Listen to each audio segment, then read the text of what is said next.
Welcome to my kitchen. Today we're going to talk about Chinese cuisine.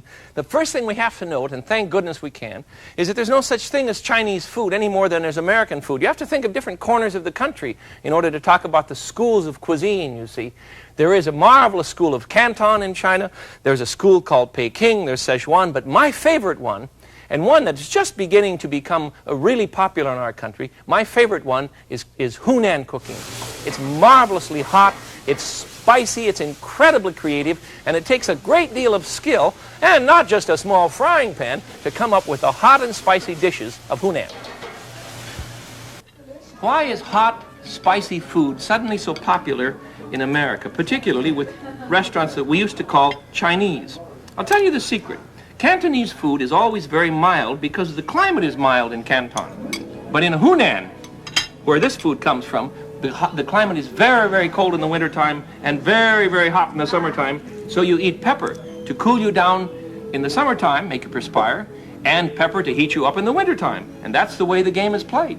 So we're going to try some rather spicy dishes here. I have the bean curd with hot sauce on my rice, the onion cake, beautiful duck. I can't wait to try this. And then finally, a very hot beef dish. I'm going to take you back to my kitchen and show you how to make a few of these, but I want to try them here first, and we'll see what we think, huh? Think nothing. When I left that restaurant, my stomach was absolutely in a great disarray because the food is very spicy and hot, and I enjoyed it. Do you know what my fortune cookie said? And remember, that's not a Chinese thing. Fortune cookies were invented in San Francisco at the turn of the century. Do you know what mine said? With this great disorder in my tummy, and this is the truth. The cookie said, "It is best to understand that life consists of eating whatever you want and then letting the food fight it out in your stomach." I think that's grand advice, and I take it. I take it now, and I always will. Let me show you how to make an onion cake, a Hunan onion cake. And this may sound strange to you because you don't think of the Chinese eating bread. But in the Hunan region, which is a great farming region, wheat is much more common than rice. Hunan is a little bit to the north. Canton in the south, you see, is a great rice community. But in the north, you eat wheat noodles and wheat cakes and wheat pies. Marvelous things. So I'm going to show you how to make a wheat onion cake. I'm going to cheat a bit and use a tortilla. No reason not to. But this is what, you know, the great onion cakes of China can be rolled out by hand. But I'm going to show you a quick method of doing this with a tortilla. Get a wheat tortilla, not a corn tortilla, but a wheat tortilla, and brush it with a mixture of egg and water. That is to say, 1 egg and 1 tablespoon of water blended together with just a smidgen, like a tablespoon, of sesame oil. And you want to brush both sides of this rascal. All right? And then in the center, come here, just rolling all over the place. Then in the center, I'm going to place some chopped, very finely chopped green onions, scallions, you see? And put these around the, careful, you want them too close to the outside because they'll prevent the thing from sticking. Then we put the 2 brushed or the 2 painted sides together and press this down, cover it with another piece of wax paper, and keep it pressed for a few minutes so that it will begin to stick. Now I have some that I've already pressed for, and I want to show you what they look like. I have them sitting underneath a frying pan here. Isn't this crazy? But it works. It works fine. So here's what we do. On my stove, you see how they come off now? Just take them right off the old wax paper sheet. 2 tortillas stuck together with egg, water, and a bit of sesame oil, and an onion in the middle. Now I'm going to put this into a pan of hot fat, and I have just about 1 inch of hot peanut oil in my frying pan here. I don't want to do much more than 1 inch. You just don't need it. So just slip it in. Get right in there, will you please? Cooperate. Come on. Hunan cake, Hunan onion cake. This is so much fun to make, and I promise you, if you get started on these, your kids aren't going to leave you alone. All right, that's about all we'll need on that side. Oops, come here, you. You want to tear him here. Turn him over. There he goes. Now watch him puff up. This is the fun part. Look at him go. Look at him go. Isn't that gorgeous? I keep my hands out of your way so you can see. There, he's just about done. And I'll show you how he's served. Our first Hunan dish. Now you're going to say, well, Smith, you make these things awfully fast. Yes, I know, but I do my preparation ahead of time. Here he is. So there he is. We'll let him cool for a minute, and then we'll chop him up thusly. Let me shut off the oil here. Matter of fact, let me get this pan out of the way. Remember, when you're cooking with hot oil, you're not to have anybody in the kitchen. No children, no cats, no dogs, no hamsters, no parakeets, no goldfish. Nothing. Keep everyone out of the kitchen, and that way you're not going to hurt anyone. And remember, too, that if you ever have a fire break out on the stove when you're using oil, be sure you have a lid nearby that will fit the pan. And mine was right here, you see? Mine was right here. So if that caught on fire, I would simply put the lid on the pan. It's either burn the house down and burn up the children, or burn your wrist a tiny bit. Aren't I crude? Please be careful.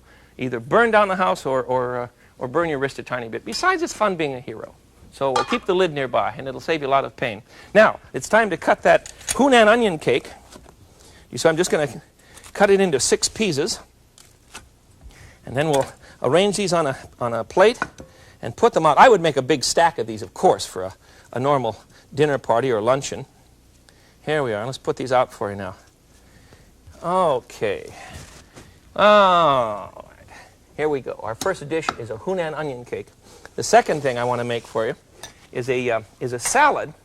And this time the noodle is not made of wheat, but of mung bean. That's the same little bean that you use to grow bean sprouts. And if you mix these with lye, mix that bean paste with lye and extrude it out through a noodle maker, you wind up with a dried noodle called saifoon, S-A-I-F-O-O-N, saifoon.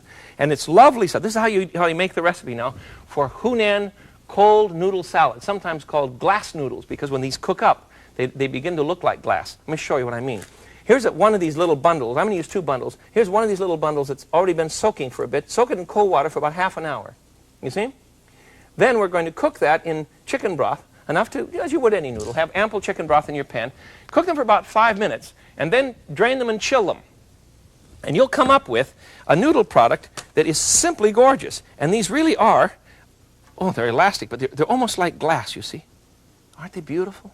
Now I'm going to put some in a bowl. I want to make a sauce for you for Hunan salad that is just unusually good. Here we go. Put the noodles in a bowl. And for our dressing, for our salad dressing, we're going to use peanut butter and pepper sauce. Can you imagine? But this is very typical of the region. So I want 2 tablespoons of peanut butter. There we go. 2 tablespoons of peanut butter and about 4 tablespoons of hot water right out of the tap. And the idea is to mix the water and the peanut butter until you have an emulsion. You know what an emulsion is? Well, we'll show you in just a second here. There we go. We're going to have an emulsion in this. We're going to stir it until the peanut butter and the water have blended, and it becomes a very thin paste. And then to that, we're going to add, you're getting this recipe, 2 tablespoons of peanut butter, just regular old peanut butter, 4 tablespoons of water. Make an emulsion of this, as I'm doing now. Then to that, you want to add a couple of tablespoons of light soy sauce. And I don't want you to use that heavy stuff. Use the good light soy. You can find it in a good Oriental market. A good merchant will know what you're talking about. A couple of tablespoons of light soy sauce, maybe a tablespoon if you don't want it quite so salty, and a bit of pepper sauce. Now I'm using a product from China that is very, very hot. But you can use Tabasco if you prefer, or you can use cayenne pepper. This is a garlic and chili paste, and it's very authentic. There, good Lord, that ought to be enough to... I put in a couple of teaspoons into my peanut butter and soy, peanut butter, water, and soy sauce, and a bit of pepper sauce. Now we're going to toss our noodles. Can't you just hear your kids going, my Lord, look at him, Mom, he's making peanut butter noodles. And use your fingers, because if a fork would wreck the noodles, you would tear them up. See what's happening? They all fall apart now. Oh, this is so good. Now I want to place this on a big platter, and then we'll put on the rest of our dish here. After I get my hand cleaned off. There's no other way to do this except to use your hands. Now your hand's going to smell like soy sauce, peanut butter, and a bit of pepper. Here we go. Oh, one hand. Here we are. There. Set this up. Now I'll mix up the sauce for you right now as soon as I get my hand cleaned off. And what we're going to do is to prepare cucumbers. And the cucumbers have been cut like little matchsticks. You know how to do that with a cucumber? Let me show you. A matchstick cut is very, very simple. What you do is to take your cleaver or your knife, cut the cucumber into thin slices. And remember to use your knife back and forth. Don't push down. Once you get a little bitty stack of them, you see, pile them up and cut them into matchsticks. You see what we have now? And I have a whole bowl full of these ready to marinate for the top of our cucumber chicken Hunan salad with peanut butter dressing. Outrageous. For our dressing, then, we want to put on the top of our cucumber, the following goodies. We want just a smidgen of soy sauce, perhaps 2 tablespoons. And I want a tablespoon of rice wine vinegar. Now, this is a very interesting product. But don't use plain, well, you can use plain white vinegar, I suppose, if you're in a pinch. But I really prefer, it's a Japanese product, also from China, but you can find it easily. And I need a pinch of sugar, just a pinch of brown sugar, and a couple of teaspoons of sesame oil. Be sure and get toasted sesame oil from the Oriental Market. All right, now we toss that. Have you got that? Cucumber matchsticks. A couple of tablespoons of soy sauce. And it's all right if you have too much dressing because I want it to seep down into the rest of the dish. A couple of tablespoons of soy sauce, 1 tablespoon of rice wine vinegar. You can use white if you have to. And then a pinch of brown sugar and a bit of sesame oil, a couple of teaspoons. And this is what we're going to do. We're going to arrange this now on the top of our noodle salad. And I'm going to let the dressing just flow right down in. Now, next layer. And what's the next layer? I'll show you right now. The next layer is cooked chicken. And the chicken will go on the top. This is a great dish for farmers in the community. You see, it's a whole meal, and you can stretch a chicken a long way to feed a lot of people this way. It's really a garnish for all these beautiful noodles and vegetables. And then on the top of this, we're going to put some peanuts. And I have ground the peanuts very coarsely. These are what do you call them? Dry roasted, that's the word. Dry roasted peanuts that I put through a meat grinder. Or you can grind them up by hand or just chop them if you wish. Or put them in a food blender. Not a processor, but a blender. There it is. Hunan. Isn't that terrific? Hunan cold noodle salad. Let me put this one out for you, too. You'll love it. You're just going to love it. The pile's getting bigger, gang.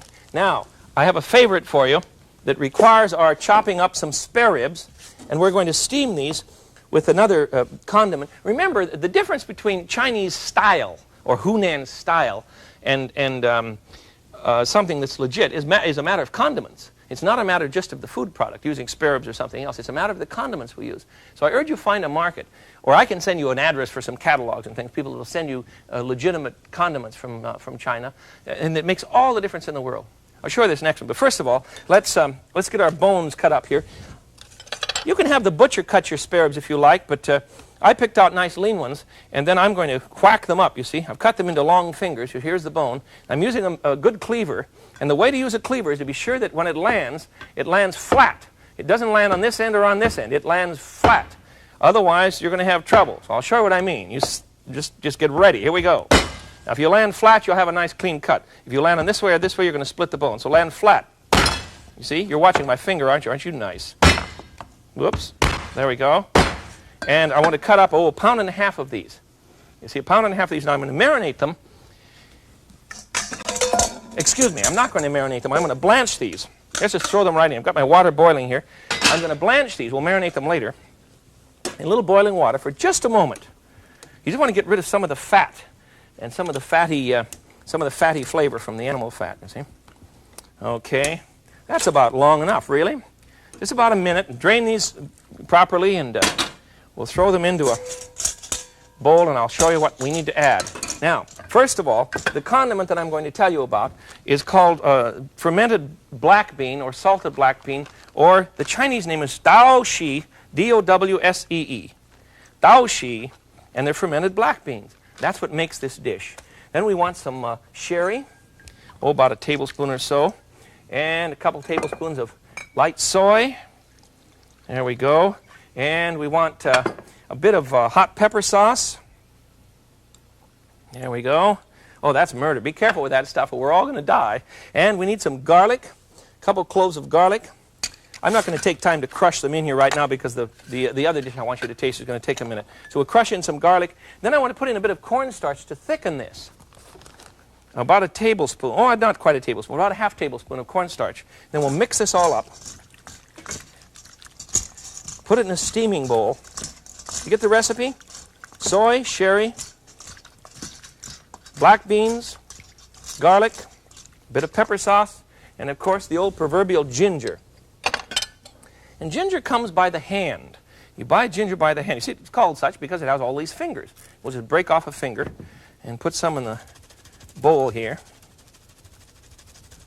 There we go. Mix all of this up. Let it marinate for just a couple of minutes. That's all you need. Just time for the flavors to begin to blend with one another. And we're going to put it in a steamer. Let me get a bowl to put this in. That bowl, of course, is much too large. It won't fit in my steamer. These will take an hour to cook now in a steamer. And you can use any kind of steamer you want. I prefer the big bamboo kind that I have over here because this sort of steamer, you see, does not allow moisture to drip on your food. And at the end of the hour, look what you have. There they are. Oh, the odor is heavenly, just heavenly. Let me get a pot holder and we'll get this out here for you. This is simply a marvelous dish. Very spicy, but it's not terribly hot. Ooh, it's hot in my hands. Wow. There, after that much cooking, I'm not about to drop it. The black beans have an almost chocolatey flavor, but not sweet as chocolate is, you know? Very unusual. All right, next one. Let me get my wok lit, and we're going to go on to a real gem. And this is a peasant dish. It's bean curd with pork, hot pork sauce. Everything is hot, yes. As I said to you in the restaurant, remember, it's if the weather's hot, you eat spice to cool off. If the weather's cold, you eat spice to warm up. And it works. It really works. Let's get a wok. We'll get my wok going here. And the first thing we're going to have to do, here we are, is to marinate about a cup of coarsely chopped, you see, coarsely chopped pork. And I don't trust anybody to grind my pork. I do it myself because otherwise it's going to have too much fat in it. So I want about a cup of pork. And to that, I'm going to add a bit of cornstarch, just a smidgen here. About, I suppose a teaspoon or so of good cornstarch. And a couple of teaspoons of white wine. I'm using dry sherry. That will work beautifully. And that will be a proper marinade for our meat for the moment. I'm going to mix that up. We'll get our wok going so we can start to chow this right away. While it's chowing, I want to show you what the bean curd looks like. There, that's fine. It's ready to go into the pan. So, get your wok good and hot. Remember, the rule is hot wok, cold oil, foods won't stick. And that applies to all of your frying pans. If you put oil in a pan and then heat it up, some of you have heard me say this before, if you heat the oil up with a frying pan, what you wind up with is burned oil by the time the pan's hot, and everything sticks, and you think you're a bad cook. That's not your fault. Don't do that. Heat the pan up first. The pan's hot now, so now we'll put some oil in. Put in a tablespoon or so of peanut oil. This little can is kind of cute, isn't it? It keeps me from putting oil all over the kitchen. Works great. And in goes our pork. While that's chowing, I want to show you what the bean curd looks like. It's marvelous that in our time we can buy bean curd in the market so very quickly and easily. It's just terrific stuff. And bean curd is made from fermenting soybean milk. It's a very common product in our time and very versatile in the old world. So what we're going to do is to cut the bean curd, one cake that you buy in the supermarket, available in most large cities now. You see what I'm doing here? I'm cutting this into long sticks that way. I have a 4x3, that's a dozen sticks. Now I'm going to cut it this way. On the package it will say soft or firm bean curd, and for this kind of food you want firm bean curd. Now let that drain. Please let that drain for about half an hour so that some of the water will flow off and it won't cool our wok so quickly. So now I have one that I've already drained. And here it is. It looks the same to you, but the water's in the bottom. Oh, I just love to do this kind of cooking. Simply marvelous. Now, in goes our bean curd. Here we are. Into the wok. Let that simmer for a minute. And we'll now get together with our herbs and spices in order to make a peasant dish called bean curd with hot pork sauce. Are you ready for the condiments? Here we go. To that, we're going to add a tablespoon of bean sauce, and this is called soybean jam or soybean condiment. You can buy this in any Chinese market. This is from San Francisco. My friend John Young makes this. It's terrific stuff. Let's throw that in, and a bit of my garlic sauce. We'll just keep adding hot things to this until we have a marvelous dish. And then we're going to add a half a teaspoon or so of ginger, and I'm just going to grate it right into the old wok while things are heating up. There we go.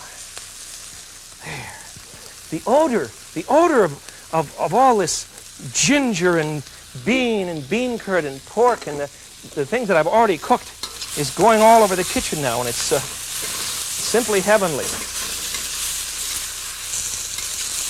All right, if you were really a serious Chinese Hunan cook, you would be using hot pepper oil. And if you're a cook and want to know why I'm not using it, because it's really too hot for me to handle sometimes. So I'm using something a tiny bit lighter, but if you want to go all the way, you certainly can. A couple tablespoons of soy. I'll give you the recipe again, or if I confuse you, just hang on and we'll tell you how to get recipes later on. A couple tablespoons of light soy, and then we're going to add a couple cloves of garlic. And boy, I can't tease you on this one and say I'll add it later. I want to do this right in front of you. Garlic's very important in this dish. Garlic's very important in the whole of the Hunan region. They eat lots of garlic. There we are. Get it all in there.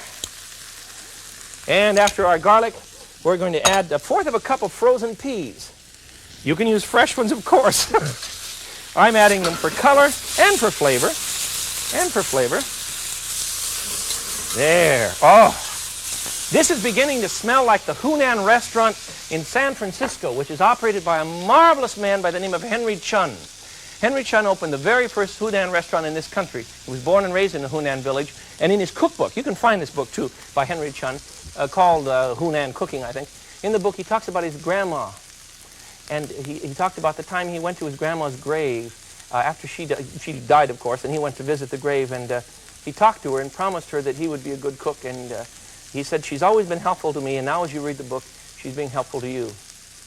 There's something about the family way of cooking in China that I think is absolutely gorgeous, just absolutely beautiful. You got to stop by and see him. He's terrific.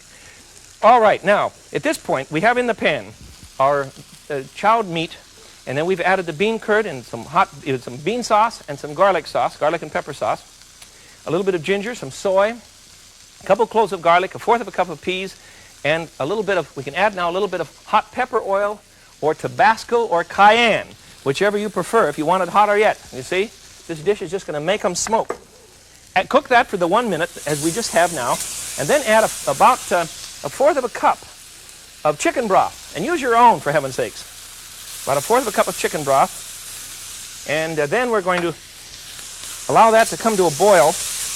You might want a pinch of salt. Be careful now. I don't want you using too much salt, but the bean curd has no salt in it at all, you see. So I'm going to add about a 1/4 teaspoon of salt. And we're coming down the home stretch. What we have to do now is to add a bit of cornstarch, and I'm going to mix a tiny bit of cornstarch with a bit of cold water. Just a little bit of cold water and cornstarch, about a tablespoon of each. And this will make a nice thickening for our bean curd with hot pork sauce. Okay. There, it's time. Now throw it right in there. You see what I've done? Stir this up so that it won't have any lumps, won't cause you any lumps. And just toss in a little bit. I'm not putting it all in because I want to see how it's going to go. Now we can use most of it. There we are. I'm going to turn the heat down now because I need to grab a few things for garnish, and our garnishes are going to be black pepper. Good Lord, Smith, that's the 3rd kind of pepper you put in this dish. I know, but we're talking about Hunan. This is not dinner number 1 at the local Chinese-American restaurant. This is not dinner number 1 at all. And we need some green onions, or scallions, you see. Where's my large knife? Here we go. Just for a nice garnish on the top. Keep those fingers bent under and keep that knife sharp, and then you'll be all right. In they go. And finally, I want about a teaspoon or so of sesame oil, and we have the dish. Let me find a bowl for this one. The cuisine of Hunan is different from any Chinese food that you've ever seen. And I think it's my favorite. Somebody asked me the other day what my favorite food was in the whole world, and I had to tell them that it depended on what I'd had for lunch that day, because I love to run from cuisine to cuisine, from country to country. And that's what's so marvelous about being an American. You and I can have lunch with everyone in the world, and I think we're obligated to do that. That's the way you learn about history properly. What are people eating? There. All right, here we have a Hunan feast that I think you just cannot beat.